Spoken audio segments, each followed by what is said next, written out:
Tere päevast! Oleme investeerimisideede universumi saatega jõudnud Hispaaniasse. Peab ikka aeg-ajalt seda gloobust tiirutama. Ja esimene küsimus on, et miks Hispaania? Ja põhjus on väga lihtne, et Economist valis aastal 2024 aasta majanduseks Hispaania ja aastal 2025 valis siis Economist aasta majanduseks Portugal. Nii et Iberia poolsaar on meil siin rahvusvaheliselt platsi puhtaks löönud ja loomulikult tekib siis ka küsimus, et kuidas meie siinkandis ja Põhjamaades sellest kõigest edust osa saaksime. Ja sellepärast oleme siis külla tulnud Jaan Puusaagile, kes on siis Hispaanias toimetanud 12 aastat päris ettevõtluses. Ja eesmärk on rääkida natukene, et mis üldse Hispaania on, ärist ja võib-olla ka kultuurist, et miks me sinna Hispaaniasse üldse räägime, aga nüüd Jaan pisut nagu taustast, miks, kuidas ja mille pärast üldse sinna Hispaaniasse sattusid? Jah, eks selline ärilised arengud on tihtipeale ei ole seotud alati mitte sellega, kuhu sa otseselt tahad minna, vaid tuleb minna sinna, kuhu on võimalik minna. Ja mingil hetkel siis, kuna meil see müügigeograafia on alati olnud võrdlemisi lai ja ka igasuguseid oma laienemise võimalusi oleme siis seda mööda ka otsinud, et kus parasjagu võimalust on olnud ja siis sellel hetkel meil oli üks klient Hispaanias, mille nimi oli siis Olive Grupp, mis oli pereettevõte ja oli seal siis asutamisaasta oli 74, oli meie klient ja siis ühel hetkel tekkis niimoodi, et me siis ostsime nad ära. Kui enam-vähem kahekordistasime oma ettevõtte vanuse. Et siis jah, et pidasime siin 2 aastat tagasi 50. juubelit ettevõttel, mis ise natukene vanemad. Üks põhjuseid, miks minna on see, et see vana Euroopa on meie nagu sükse ida-eurooplaste jaoks tihtipeale sisenemiseks kas liiga kulukas või kallis, et siit nagu oma brändiga välja liikuda ja siis nagu kohapealse mingisuguse juba ajalooga brändi ostmine on nagu üks võimalusi, kuidas siis osta ennast sisse sellesse juba nagu välja jaotatud maailma. Aga isiklikus plaanis ka, et kas sa nüüd Hispaania vahet käisid juba varem või? Oma esimese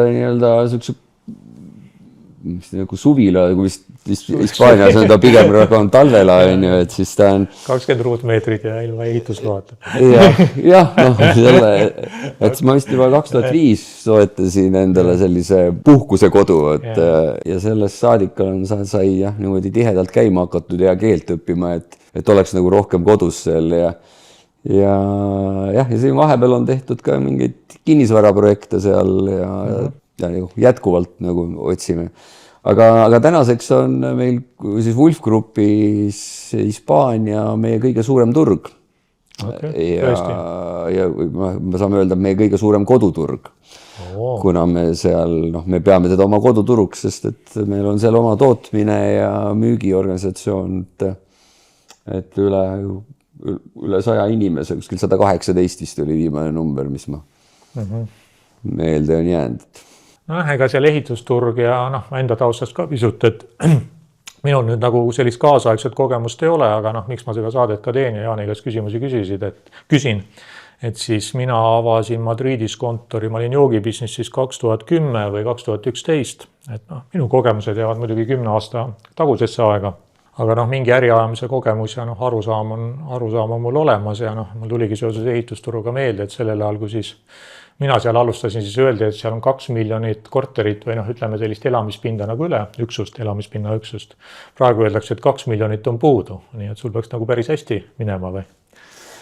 Oma ehitusmaterjalid, aga tooted, ma saan aru, on siin, kes ei tea, et mida siis Jaan teeb ja ma ei tea, kas sul mõni Hispaania toode on ka siin või saan need kõik on tegelikult põhimõtteliselt, me müüme on ka Hispaania turul. Teete seal ka koha peal mõnda?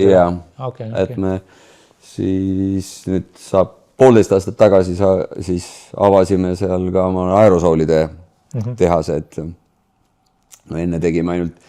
hermeetikit, me sellega siis paneme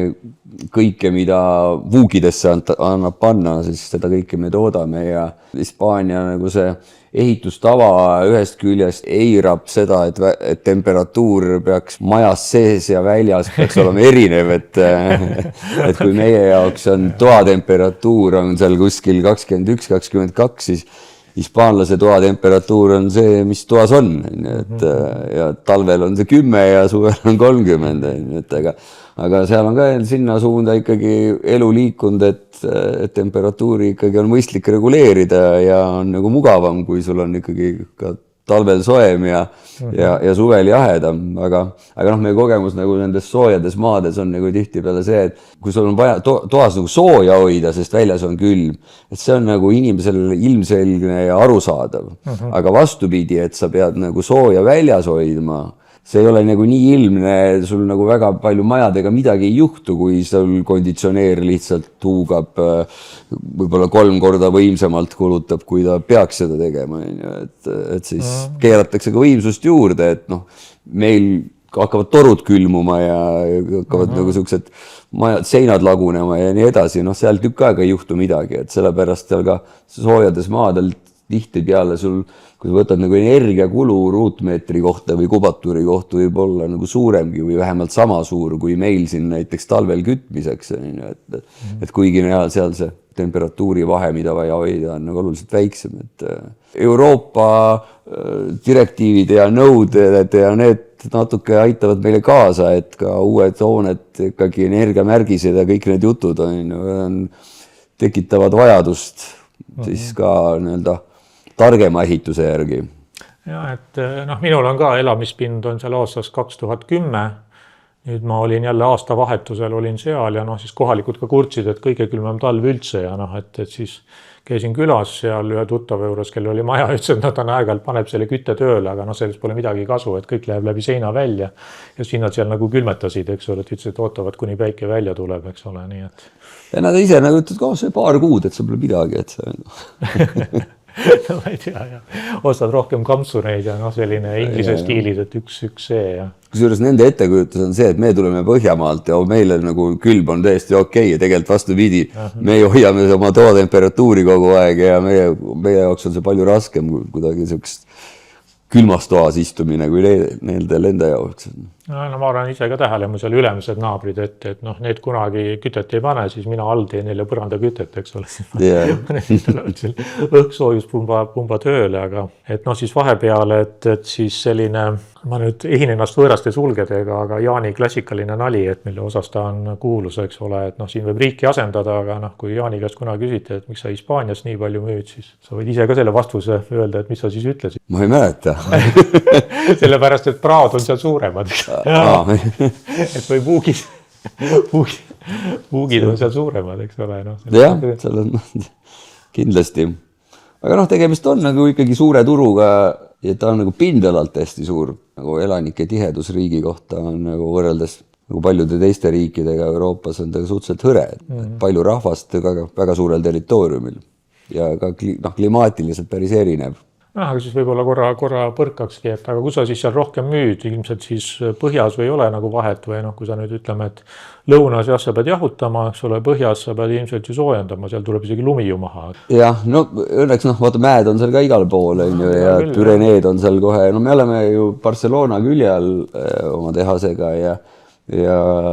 Kataloonia on ka võib-olla meie kõige suuremast turust kõige suurem osa ja siis meie ülesanne või üritame siis järjest rohkem Madriidi laieneda ja siis sealt edasi. Et sellisel turul nagu Hispaania, mis meie jaoks on nagu täiesti Eestis puudub nagu selline nagu läbi agentide müük, et sul riiki katavad agendid, kellel on tooteportfellis siis erinevad tooted, kelle jaoks sina oled siis üks oluline tarnija või tootja tema portfellis ja siis kliendi ja siis meie vahel on see agent ja neid on meil üle riigi seal ligi 30 ja et kui me agentide koosoleku teeme, siis on see ikkagi nagu korralik armee ja me samas me oleme ka nende jaoks oluline ja nemad on meie jaoks nagu väga oluline, aga agent on ühes küljest ta küll kulutekkepõhine, et ta saab oma protsendi ja ta ei ole sul nagu püsikulu kogu aeg, aga teisipidi nende töömeetodid võivad olla nii, nagu neile meeldib, mitte nii, nagu sa võib-olla tahaks ja neile ette tahaks kirjutada, kas või näiteks online'is tellimuste vormistamised, et sa võid juurutada nagu mingit süsteemi, aga kui agent ütleb, et kuulge, et ma saadan nüüd selle faksiga ära ja tehke ise sellega, ma utreerin, ju päris niimoodi ei ole, aga võtab nagu aega mingit, sa tahad seal müügiorganisatsioonis siis nagu sellist mingit digitaalsemaks seda muud, aga tegelikult tullakse kaasa, et ja kui see on nagu jällegi, kui edus ollakse või kasus ollakse veendunud, siis läheb ju lihtsalt. Aga jah, mõnes mõttes sellise agentide võrgustik, agent on ühest küljest ka nagu puhver, et kui sa nagu jääd natuke hätta tarnetega või kliendi teenindusega, siis agent on see, kes siis peab selle ära tasandama. No, et tast on midagi kasu ka. Ega ma täpselt ei taha minna, aga agendile maksad mingi ühekohalise ilmselt summa või mis see... küsivad nad rohkem või lihtsalt kindel protsent on. Tavaliselt vist on mingi 5 kandis räägitakse või et midagi 5 miinus, et need siis natukene siis kohalikele ka, et ega me ei ole selle süsteemi karjunud, aga mujal on. Aga ma tuleks nüüd selle Kataloonia juurde nagu tagasi, et kuidas mulle on seletatud ja võib-olla see taju on nagu valesti, aga Barcelona oli vanasti, et kus see ka iseseisvus käib, et Barcelona oli vanasti, mina saan aru, et äri nagu keskus, et kõik need, kes Hispaaniasse tulid, läksid nagu Barcelonasse ja nüüd Madrid üritab seda siis nagu väita, et tema tegelikult selline äripealinn. Selle ümber käib ka siis võib-olla iseseisvusvõitlus või eks ole natukene nagu raha ümber, et on see kuidagi nagu sinu arusaam ka või, et Kataloonia on alati olnud selline kõige arenenud piirkond, ütleme, et majanduskeskus ja nüüd Madrid üritab seda ikkagi sealt pisut nagu vaipa nagu alt ära tõmmata. See temaatika on tänaseks natukene vaibunud, et kui me just eelmine nädal just olin seal ja nagu rääkisime, siis öeldi, et nagu täna see on sellise täiesti teisejärguliseks kujunenud ja kõik on nagu osapooled nagu rahunenud ja tegelikult ka sellel hetkel, kui see saag nagu käima tõmmati, ega siis keegi ei tahtnudki nii väga iseseisvuda, kui võid inimestele ei mahtunud pähe, kuidas nad ei tohi oma arvamust avaldada. Et öeldakse, et see on nagu illegaalne on oma arvamust avaldada ja kui seda ütled hispaanlasele, et sul ei ole õigust arvata, et siis läheb keema on ju kohe, et mis mõttes mul ei ole õigust, ma ei tahagi arvata, ma isegi küll tulnud selle peale, et ma võiks midagi arvata, aga nüüd, kui te ütlete, et ma ei tohi arvata, et siis läheb nagu käima, et selles mõttes selline emotsioonide pool on Hispaanias kindlasti nagu väga suur tegur, millest võib-olla igapäevastes tegevustes, suhtluses tuleb nagu väga arvestada, et neil see kiirus 0-100 on ikkagi niimoodi, et oot, mis sa ütlesid praegu ja juba on nagu kõik läinud, et juba pead sa seletama, ei, et sa said valesti aru, et see peab ettevaatlik olema, siis põhjamaised inimesed. Muidugi järgmine küsimus on see, kas nad samamoodi siis ka kiiresti maha pidurdavad, eks ole, et vormelite omadus on see, et kiirendavad kiiresti, aga pidurid on ka päris head. Pidurid ei ole nagu teinekord on mingi vale e-mail, millest on loetud vale tonaalsus välja ja siis kohalik õhtu ütleb, et mul läheb tänane päev läheb mul nüüd selle nagu klaarimise peale. et selline uhkus ja midagi käib nagu au pihta või uhkuse pihta või kuidagi, et siis oleks nagu väga, väga tundlikud.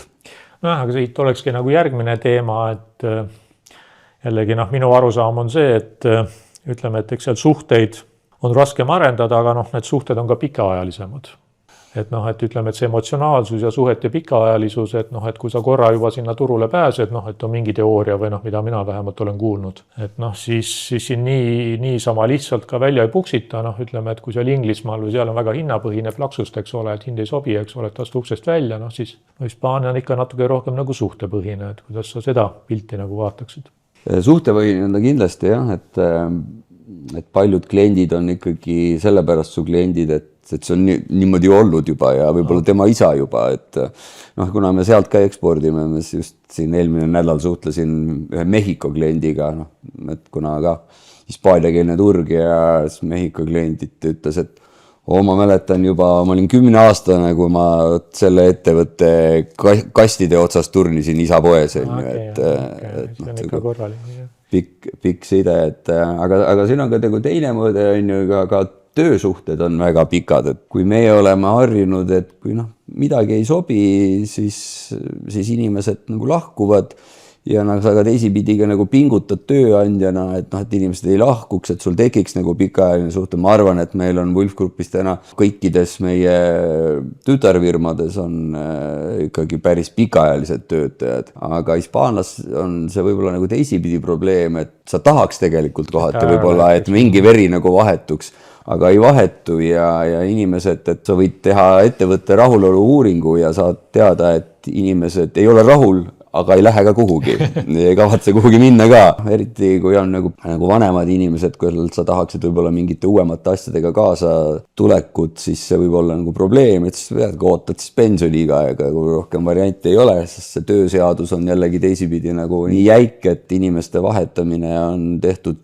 ettevõtjale päris ebamugavaks ja just mida vanem leping on, kohaldub inimesega töösuhtes. See töölepingu seadus, mis kehtis sellel ajal, kui temaga tööleping sõlmiti ja kui see tehti 40 aastat tagasi, siis palju õnne, sest see on nagu päris, ütleme, need tänapäeva uuema. Kui kallis see on, mingi aasta pead maksma või 2 või mis see on? Ta on tänaseks, ta on vist 2 aastaga on ta piiratud. Üle 2 ei pea. Jah, aga see summa on ikkagi siis mingi 5-kohaline, et mis siis see valik on, et vahest on tulnud see raske otsus ära teha ja teha see investeering siis, et saaks areneda. No jah, siin kohe tekib järgmine, et ei ole viisakas muidugi näis rahakotis sorida, aga siin üks Eesti suurettevõte ütles, et ta on hakanud Hispaaniast palkama, on odavam ja ütleme, et valik on suurem, et saab tegelikult sama raha eest või odavamalt, eks ole, sama kvaliteediga inimesi, et kuidas sul, kas me oleme Eestis juba, ütleme, et ka kallimad, odavamad või kuidas sa nüüd seda hinda, nüüd eelkõige ettevõtja jaoks, et üks asi on palk, teine asi on siis teine dimensioon on kogu asja ajamine. Ma ütleks, et kulurida ettevõttele on isegi suhteliselt sarnane. Okay. Eesti ja Hispaania ja võib-olla selle vahega, et kuna seal on astmeline tulumaks, et siis need töötajad, kes on seal nagu töölised ja lihtsamad, et siis nemad maksavad oma palgast nagu suhteliselt väiksema summa ära ja seal võib-olla juba tippspetsialistid ja juhid, kui läheb 50% maksavad ära ja kui see summa kulurida sul vaatad on päris kõrge, siis see, mis nad netona kätte saavad, enam nagu nii kadedaks ei teegi. Ja võib-olla see kulurida nagu ettevõtte kulureal on ta nagu suhteliselt sarnane, kui sa võtad seal nagu läbi selle. Et võib-olla selle ülemine ots on võib-olla täna tegelikult ka juba nagu suhteliselt tasandunud, et palgatase siis sama enam. Suhteliselt sarnane, jah. Aga mida on kindlasti midagi lihtsam on ju jällegi, et kui sul on vaja nagu lihtsama funktsiooni peale inimesi, siis sinna on kindlasti Hispaanias oluliselt lihtsam täna ja Hispaanias nagu ka ettevõtte sees, eriti tootmisettevõttes, see areng käib niimoodi, et sa võtad kõigepealt selle kõige lihtsama töö peale ja sealt hakkad siis inimest nagu arendama, koolitama või tuleb kõigepealt sul seal tünnipesijaks, mis on nagu kõige lihtsam funktsioon, kui ta on tubli tünnipesija, siis ta võib saada sealt juba mingiks liinioperaatoriks ja sealt edasi võib-olla segumeistriks, aga et kui meil sa tahad ikka segumeistrit, siis sa võtad tööle segumeistri ja et sa ei ole mingit, et ta ei hakka sul tünnipesijast kuskilt nagu peale minema. Et seal see, nagu öeldakse, et lotovõit kuskilt vanusest on siis, eriti noorte hulgas on see, et kui sa saad tähtajatu lepinguga tööle, see tähendab, et sa oled nagu liisingu ja laenukõlbulik, et sa saad hakata mingit oma elu planeerima, et kui sa teed nagu siis tähtajalisi või see Hispaanias on endiselt ka see varimajandus, kuna turismisektor on suur, siis selliseid ajutisi tööjampse, mida tehakse sularaha eest, et see maailm on seal kindlasti päris lai, et mul nagu täpseid andmeid ei puudu, aga puuduvad, aga nagu näed, et mis taustal toimub, et siis kindlasti see sektor on nagu suur, et sellepärast siis ongi, et kui sa suudad lõpuks noorele pakkuda tähtajatu lepinguga töökoha, et siis on tema jaoks on nagu et nüüd ma sain, et seal vist see noorte tööpuudus on ikka päris suur, ma ei tea, ma peast arvan midagi 15 või midagi sellist, isegi 20 isegi rohkem, võib-olla rohkem 20 ligi, võib-olla ja just, et ka tähtajatuga saada, et ja seal on teisipidi, seal see tööjurg on just nende vanemate inimeste kaitse on nagu väga, et seda võetakse ka nagu ettevõtjate poolt, et kui sa oled seal 50+ ja nii edasi, et siis sinust lahti saamine oleks nagu väga keeruline, isegi kui sa oled nagu nõus juba maksma need tasud, aga sa on nagu piiratud jällegi, et kui sa tahad nagu teed mingi koondada et teed midagi efektiivsemaks tootmises, et koondad ära, aga kui see koondatavate keskmine vanus on seal midagi 50+, siis on, et ei, et sa pead nooremate hulgast valima. Ja et noh, mis ongi see, et noorte hulgas on siis see liikuvus on suurem, tööpuudus on suurem ja siis nagu vanemaid on teisipidi nagu kaitstud. Kaitstakse, aga ametiühinguid seal ei ole või ametiühingud on. Lisaks veel ametiühingud ka või seadusandlus pluss ametiühingud või sul on ka ametiühing seal või? Ja. Ongi nii või? Mida need teevad? Noh, täna Eestis ikkagi seda traditsiooni meil enam ei ole. Ta on isegi, nad ütlevad, et komitee empresa on nagu siis tegelikult nagu töölisnõukogu, et nad ühed on nagu see ametiühing on nagu see, et kes nagu siis töölisi esindab nagu riigi ees, aga riigi poolt ette nähtud siis nagu töölisnõukoda, kellele päriselt on eraldatud ruum arvutiga, kus nad käivad vähemalt iga nädal nagu koosolekul ja kes siis nagu esindavad nagu ettevõtja või ettevõtte ja siis nagu töötajate huve, et siis sinna valitakse mingisugune 5-liikmeline seltskond ja aga selles mõttes ma ütleme, et see on päris konstruktiivne ja see on nagu väga asjalikud arutelud, mida me siin Eestis isegi väga ei praktiseeri, et me nagu nii tihedalt näiteks nagu iga tasandiga arutaks, et seal on alates mingitest väga hügieeni teemadest, aga kui milline on ettevõtte areng ja siin eelmine nädal just nagu rääkisime, et mis me tegime eelmine aasta mingeid olulisi muudatusi ettevõttes, investeeringuid, ümber struktuuri muudatusi, miks me neid tegime, et selleks, et sa tahad, et need inimesed, sest nemad annavad edasi siis omakorda, et nemad oleks informeeritud, annaksid adekvaatset infot ja oleksid ettevõtte suhtes toetavad, siis tegelikult me seal peame selleks piigutama nagu oluliselt rohkem ja kokkuvõttes see dialoog töötajate ja ettevõtte vahel on päris terve ja et ma ei saaks öelda, et see nagu puhas bürokraatia ja tüütus on. Mida ma kuulen, eks ole, et on see, et Eestis me ikkagi lahendame palju asju rahaga või regulatsiooniga, seal lahendatakse suhtlusega või ma ei tea, on see vale järeldus. Jah, see ongi see, mis ma nagu räägin, et sul on nagu nii palju pika ajalooga töötajaid, kelle rahul, et nad ei lähe kuhugi, on ju. Neil ei olegi väga kuhugi minna, sest et sa tahad, esiteks sa ei taha kodust kaugele minna, et kus mul oleks nagu selline töö veel, võib-olla lihtsam töö veel eriti, et siis sa oledki nagu selles ettevõttes, aga sa ei taha ka, et oleks sul seal mingi vingat sul seal kogu aeg, on ju, et siis ta nagu et saaks aru, et miks ja kuidas ja et kuule need juhid ei ole ka päris lollid nagu tihti kergesti on nagu tekkima, et siis peadki nagu rohkem selle võrra nagu pingutama, et Eestis jah, võib-olla nagu hääletatakse jalgadega kiiremini oluliselt kui seal, et hoopis teistmoodi ja nagu ülesanne on nagu. Eks ta hakkab sellest pihta, et meil on seda tööjõudu vähem ja tööpuudus ja suurtes riikides. Teooria ütleb ka seda, et seal lihtsama töö tegijaid on tegelikult nagu rohkem või lihtsam nagu saada, aga et nüüd see asjaajamise pool, et ma enda kogemusest ka tean, et 5 aastat tagasi, kui see COVID tuli ja regulatsioon tuli, siis see Banco Santander vali mul alati seda konto kinni, siis ma õppisin ära, eks ole, esimene kord ehmatasin ära, eks ole, et hirmsal kombel, eks. Teine aasta juba teadsin ja nüüd ma olen kuidagi nii aru saanud, et nad enam mul nagu iga aasta seda kontot kinni ei pane, seal tuleb mingid nuppe vajutada, arvutimängu mängida. Nüüd nad isegi võtavad mul automaatselt maksud maha, et mingi selline asi on sinna toimunud, et mina isiklikult seda progressi tajun, et kuidas sul seal see asja ajamine, et sa rääkisid faksidest ja sellest, et kuidas seal see digiriik ja paberimajandus ja. Panganduse poole kohati on jälle kummaline ja võid nagu käed kukuvad rippu, et kuidas te selle asja nii kohmatult jälle olete suutnud lahendada, et aga tead, et ega mina teile elu õpetada ei ole võib-olla mõtet, et mul on mõtet lihtsalt ära teha ja ära kannatada ja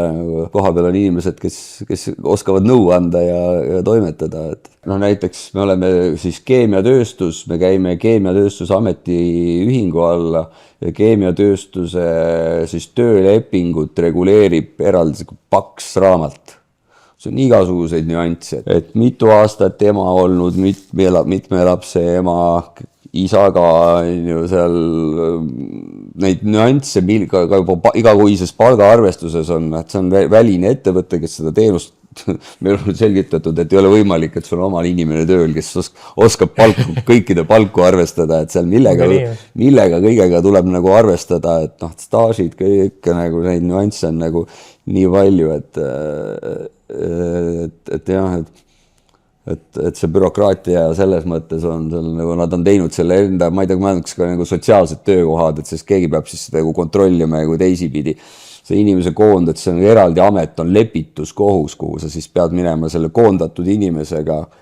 Sa oled maksud arvutanud välja kõik seaduse eest võimalikud tasud maksimumiga. Ja siis sa lähed nagu lepituskohtusse, sa võtad kaasa oma juristidega, sa ise nagu ise istud lihtsalt kõrval ja noogutad, et õigel hetkel kirjutad alla, ja siis see lepituskohtunik ja siis juristid ja siis see töötaja isegi on nõus, sest sinu jaoks on see tähtis, et on seal selle allkirja andnud, sest siis ei ole tal enam võimalik midagi rohkem juurde küsima tulla, kuigi ta on juba saanud nagu maksimumi kätte, aga ikka, et mul tundus, et mul üle-eelmine aasta jäi üks boonus saamata või midagi, mingi sükene asi võib sul nagu tulla ikkagi. Ja see eraldi siis amet nagu meil nagu mingisugune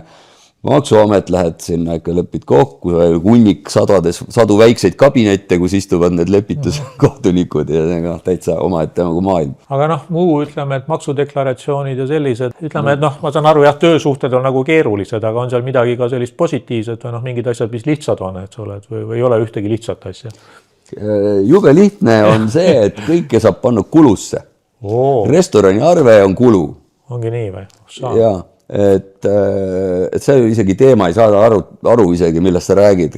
kas on mingi erisoodustusmaksu või et lõunasöögi arve on kulu, selle võid rahulikult anda raamatupidamisse, et teinekord isegi võetab mingisugune suurem konverents või mida me korraldame, vahepeal kogu müügitiim on nagu vaja kokku tuua, et siis Hispaaniasse siis nagu see maksude vahe võib olla, mis sa siin pead maksma nagu erisoodustuse selle pealt. See võib olla juba selle lennukipiletid ja hotellid nagu enam-vähem samas suurusjärgus. Nojah, et siis me oleme tagasi, et igal asjal plussid miinused.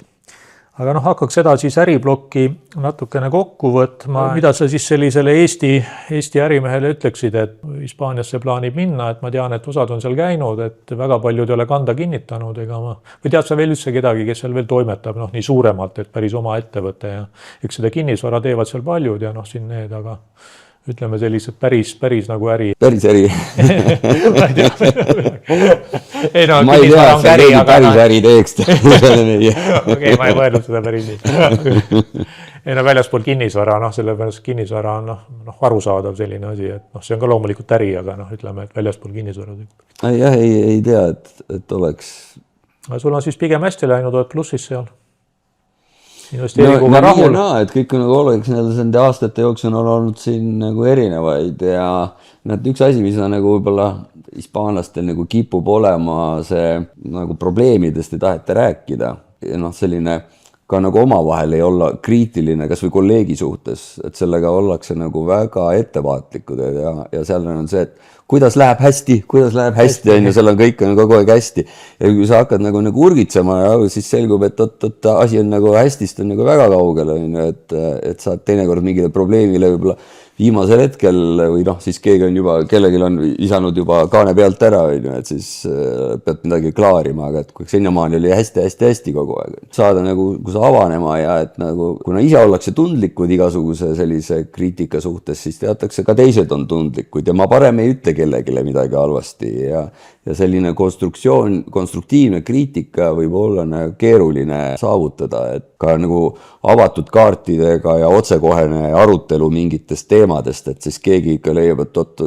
tullakse süüdistama või ja läbi selle on ka võib-olla selline kohati asjade ilustamine. Aru saada, et kuidas asjad päris on, et siis tuleb tegelikult nagu rohkem minna detaili ja vaadata nagu asjade taha, et mis asjad, mis nagu tunduvad kogu aeg, et nagu hästi, siis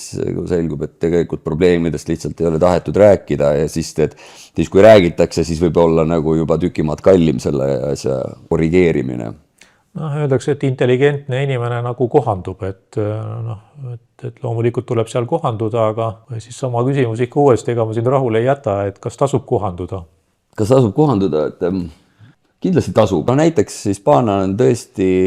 väga avatud välismaalaste või mitte hispaanlaste suhtes, et nad on oma immigrantide suhtes väga leplikud ja võib-olla me olime ka alguses nagu natuke ettevaatlikud, et minna nendega noh, näiteks õpetada või jagada oma kogemust. Lõpuks nagu millest me alustasime, need on 2 korda pikema ajalooga ettevõtte kui nagu meie, et kes oleme meie tulla õpetama teile, kuidas seda asja nagu teha, et kui me vaatame, et te olete siin juba kaua seda valesti teinud, on ju, et aga reaalselt on ju siis me olime nagu ettevaatlikud, et oleks pidanud võib-olla nagu palju julgemalt ja põhjalikumalt minema detailidesse, et võib-olla nagu läks liiga palju aega ja kokkuvõttes, kui me seda tegime, on ju, siis tegelikult seda vastuseisu ei olnud, vaid pigem me tajusime, et oli ootus, et mida te siiamaani passisite, et nagu altpoolt, et inimesed nägid probleeme ja keegi nendega ei tegele. Et tihtipeale niisuguse olukorras võib-olla lähevad sassi ka, et mis on põhjus ja mis on tagajärg ja et noh, tihtipeale nähakse neid tagajärgesid, et aga siis nende põhjusteni jõudmisena ja seal, et see võib-olla võtab nagu rohkem aega, kuna sa pead nagu lugema märke nagu nii palju ja hästi kaevuma, et kui küsimuse juurde tagasi, et kas tasub, on ju, et kindlasti tasub, et aga ja ma arvan, et see on suur turg suurte võimalustega, kiiremini arenevaid turge tänapäeval ju hetkel Euroopa Liidus, kindlasti terve hulga probleemidega ja raskustega, aga kliima on hea, täitsa okei koht, kus probleeme lahendada, et lähed lõuna ajal jälle välja ja päike paistab ja kõik on ilus, et nojah, meil siin tõesti see külm talv ja ühtepidi on tore, aga jah, tõesti, et ega see õues väga palju ikkagi või väga pikalt olla ei saa, et see vahe on, et kui ma ise ka käin, et seal saab joosta. Ja siis selline, et sa oled õige inimene ka küsida, et ütleme, et sealt huumorimeele ja et meil on päris palju erinevusi, aga mis on sarnasused. Mulle endale on tundunud ja võib-olla see on vale lähenemine, et tegelikult Hispaania tuli ka diktatuurist välja, meil on see mingi 10-aastane vahe, 70-ndal, kui Franco ära suri seal, ma ei mäleta ka, kas 75 või 76,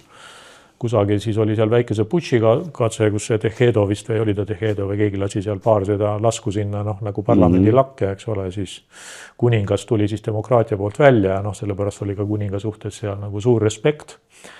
Ja siis neil toimus see liberaliseerimine, ehk siis nende 80-ndad olid meie 90-ndad, et me tuleme mingitest sarnasest ühiskondlikest protsessidest, et nad ei ole võib-olla nii, nad on natukene avatumad, ühtepidi traditsioonilisemad, aga mingid ühiskondlikud protsessid on meil olnud sarnased. Ja see tekitab ka võib-olla mingi huumori meeles või teatud sarnasusi, et või kuidas see teooria sulle tundub, et on meil seal mingid sarnasusi? Ei, huumorimeelega on okei, et seal nagu me naerame ikkagi samade kohtade peal ja seal ei pea nagu mõtlema, et ma teen nüüd hispaanlase nalja, et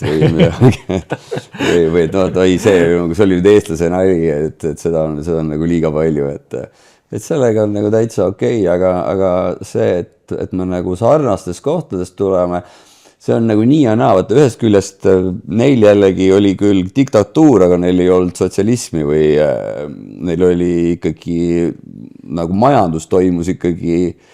kapital, miks neil üldse see diktatuur oli, sest et tahtsid nad väga hakkasid sotsialistmiks või seal oli sotsialistid, seal oli see võitlus kodusõda. Selle tulemus on see, et kui meie nüüd täna oleme aru saanud, et kui paha on sotsialism, nendel see kool on puudu. Niimoodi oma mentaliteedilt ikkagi väga sotsialistid.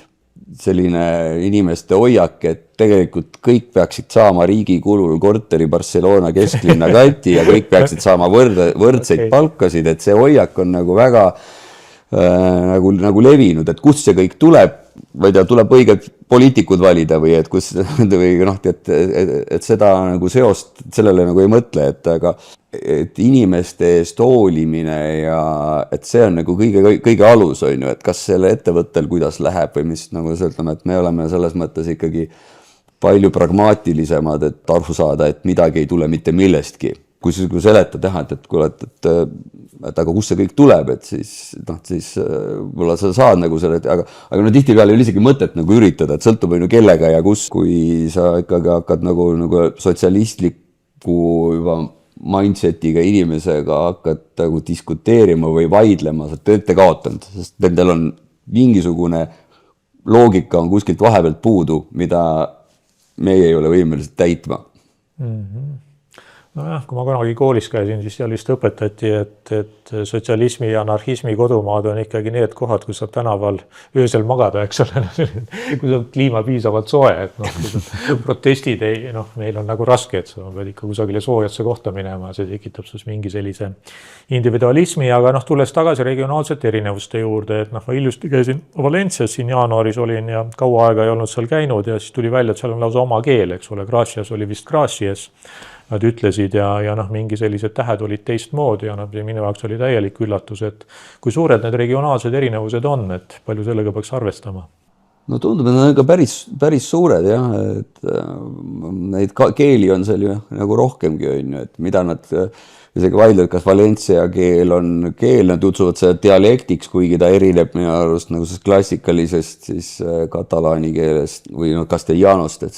katalaani keelest, et castellanost on, mis on siis see Madridi keel, nagu see päris puhas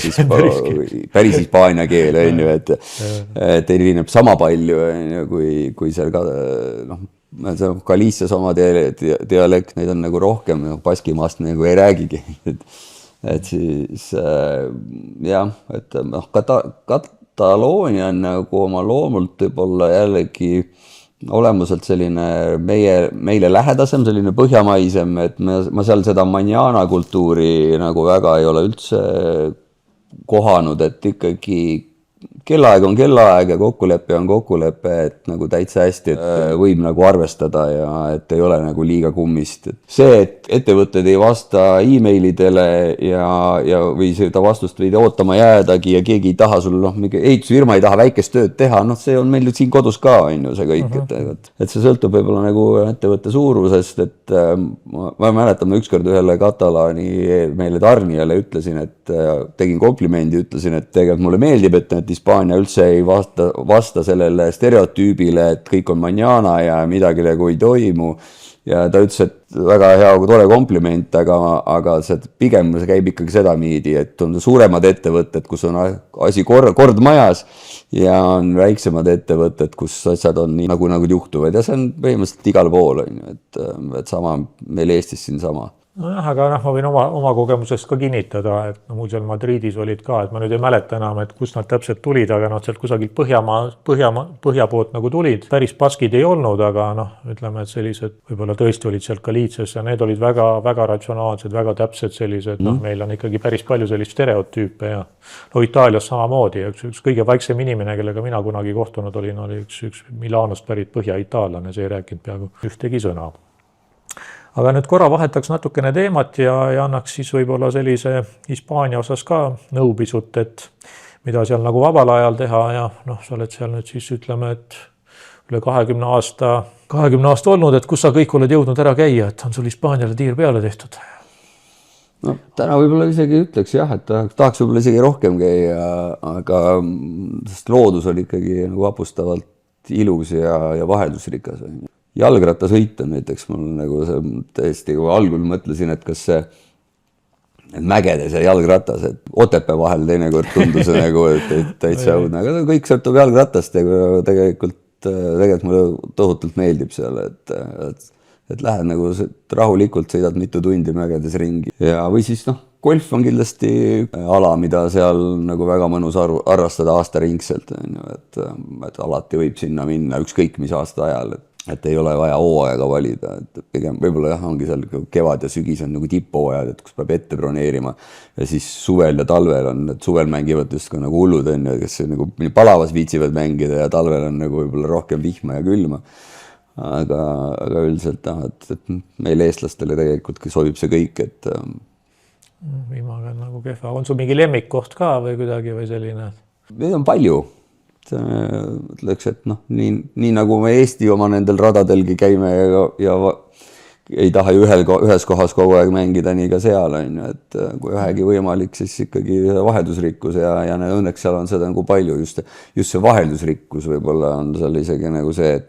mitte niivõrd, et mingi üks lemmikkoht, kindlasti on lemmikkoht ja aga kui linnadest rääkides ma olen ka nüüd viimastel aastatel proovinud läbi sõita, et ütleme, et põhjarannik, et seal ma ei ole väga palju käinud, Bilbao ja San Sebastian ja kõik see, et ma ei ole sinna ütleme, et Santiago de Compostela poole nagu jõudnud, et peaks seal ka käia. Oled sealkandis Galiitsias käinud, ringi sõitnud. Jah, ma olen teinud korraldusi. Kõik kiidetakse seda põhjarannikut hirmsasti, eks ole, nii et. Ja oma nende mereandide ja toitudega on nagu veel eriti äge, et seal on nagu, kui muidu igal pool Hispaanias on see mereandid nagu vaheldusrikas, siis seal see võtab veel erilise pöörde nagu juurde, et mida sealt ookeani poolt veel kõike välja võetakse ja milliste nüanssidega. Ja noh, siis veinid. Nüüd sa pead ikka soovituse andma mingi, et mis see kõige parem on, et mis need Viejo seal on, eks ole, selline. No, kuskilt mingist raamatust ma kunagi lugesin, et kui võtta Ribera del Duero, et siis on nagu, see on kõige kindlam, et Aga ei noh, jah, on ju erinevates piirkondades, et on neid pärle, et täiesti on nii lõunas kui põhjas, et omaette niisugune maailm. Aga kusjuures jällegi huvitavalt, seal ei ole see veiniturism ei ole nagu niivõrd, võrreldes nagu Prantsusmaaga, kus degusteerimine ja sõidad majast majja ja sulle degusteeritakse, siis Hispaanias on see pigem nagu ette broneerimisega, ette kokku lepitud, et siis, et nagu lihtsalt uksest sisse astumine. Käisime Valladolidis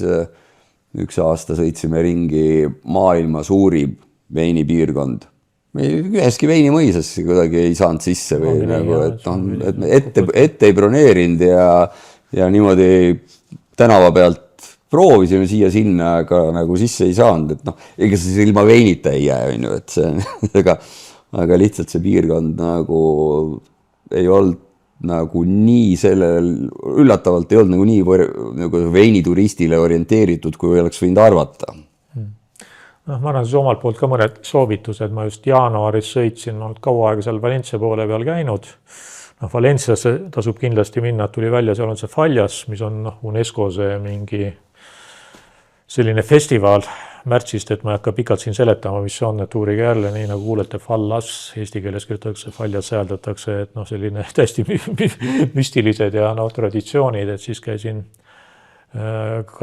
Cartagenas ära, tuli välja siis Cartago Novas, et seal oli päris huvitav valvearheoloogia muuseum ja see oli veel eraldi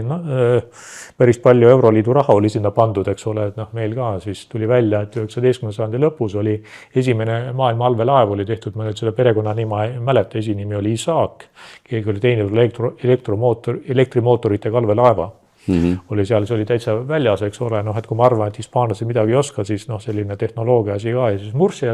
Murcias käisin ka, kus meil praegu siin korvpallur pallib ja seal on siis Casino Real, mis on siis jällegi Hispaania kuninga väidetavad lemmikhoone Hispaanias, et see oli ka ikkagi väga vägev, et siis kokku pandud selline, ütleme 19. ja 18. sajandi selline kuninglik pompöössus Araabia mõjudega, eks ole, et selline tõesti väga, väga selline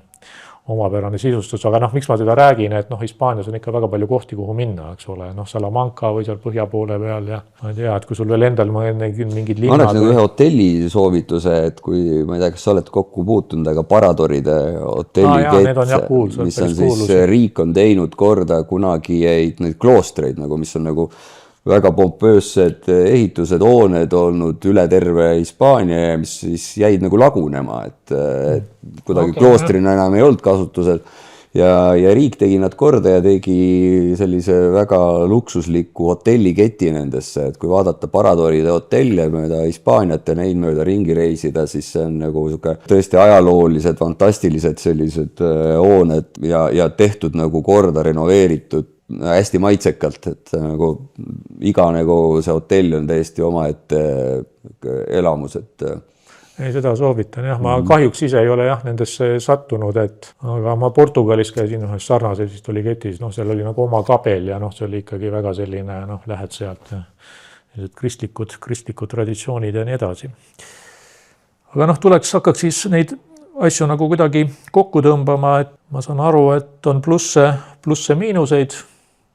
Et kui sa nüüd veel oma selle kogemuse siin Hispaanias niimoodi selliste plusside miinuste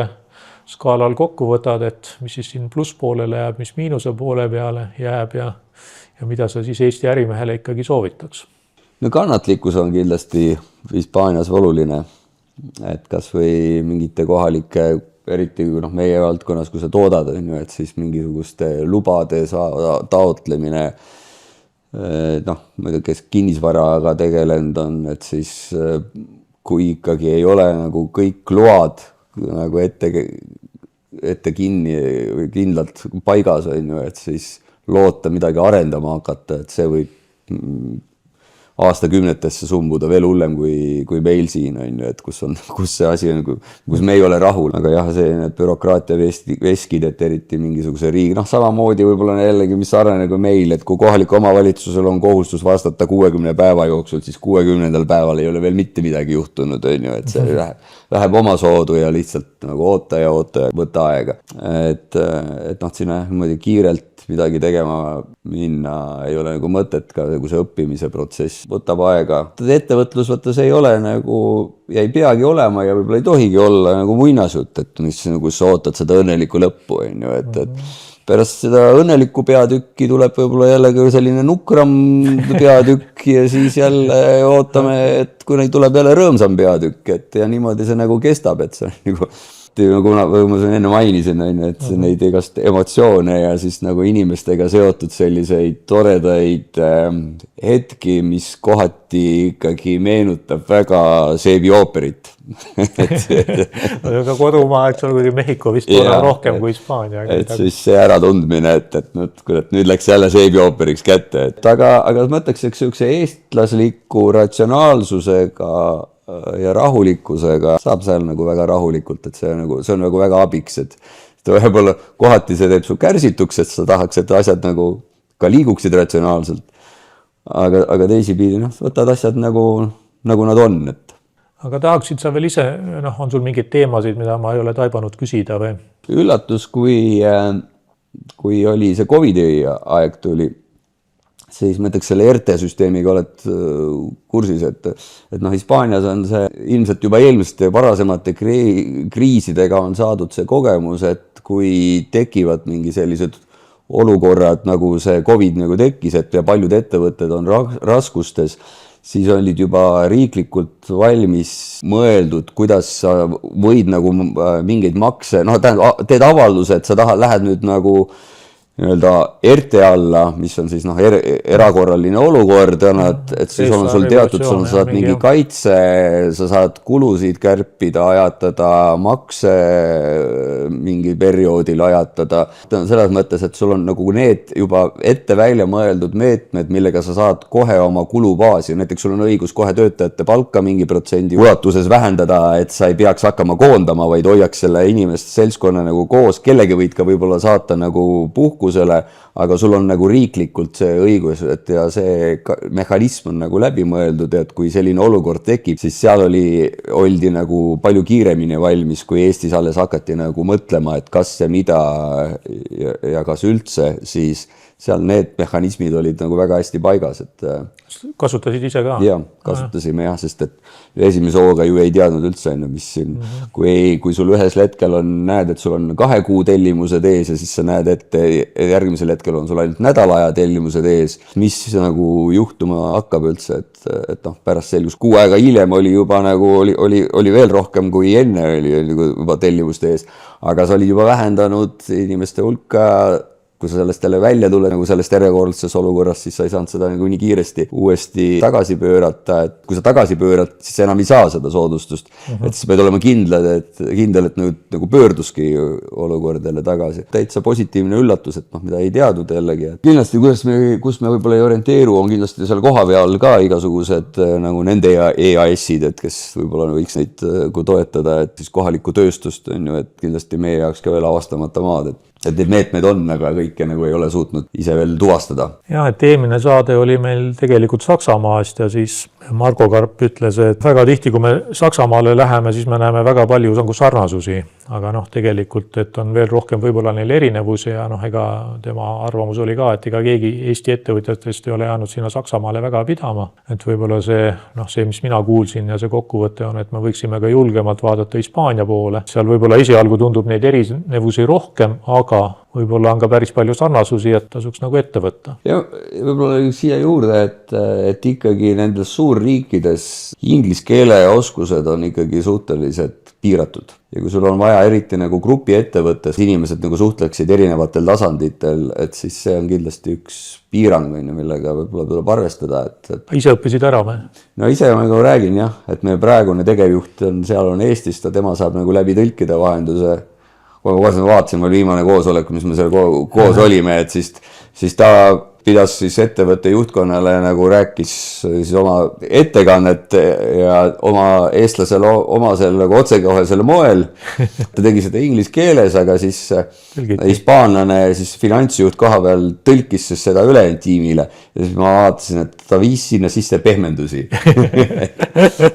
Selge oli. Ma vaatasin, päris hea, võib-olla mõni pöördumine oleks olnud nagu liiga mahlakas ja otsekohene. Mis tuletab mulle meelde, et tegelikult et on ka vist mingid õpetused näiteks, et kuna tohib sekkuda, eks ole, kuna hispaanlased palju räägivad, aga et omad hetked on vist väidetavalt, et kuna sa võid siis sisse kattida. See on ka ameti oskus, eks ole, kuidas siis hispaanlastele või seal lõunamaa nagu jutuga sisse kattida. Aga kena, veel kord siis suured tänud ja siis saan aru, et julgustad kõiki. No muidugi. Ja alati, eks ole, et ma arvan, et siin eestlasi meid on vähe ja alati, kui keegi tahab ja tunneb, et ilmselt tahab nõu küsida Jaani käest, et Jaan on olemas ja ilmselt leiate üles ja kindlasti on ka nõus oma kogemusi jagama. Veel kord tänud ja järgmise korra. Sulle ka aitäh.